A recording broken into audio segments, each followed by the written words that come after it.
Do you know anyone who is burdened down by their religion? All their religion means to them is just trying to make sure they do everything they've been told to do so that they'll be okay with God.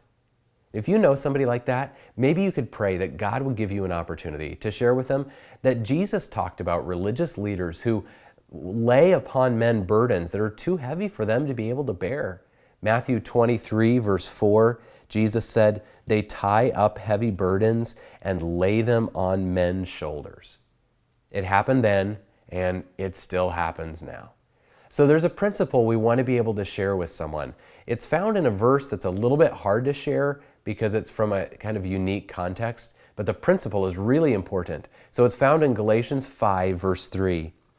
"I testify again to every man who receives circumcision that he is under obligation to keep the whole law."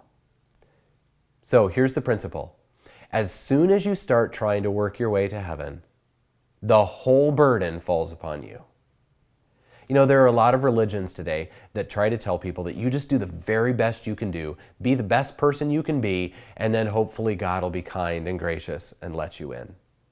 But Galatians 5 is telling us that if we try to mix together any combination of our works with the work of Christ, it says we are severed from Christ. Christ has become of no value to us.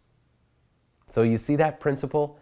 As soon as you start trying to work your way to heaven, the whole burden falls upon you. Christ doesn't mean anything to you anymore. But Romans 10 verse 4 says, "For Christ is the end of the law for righteousness to everyone who believes."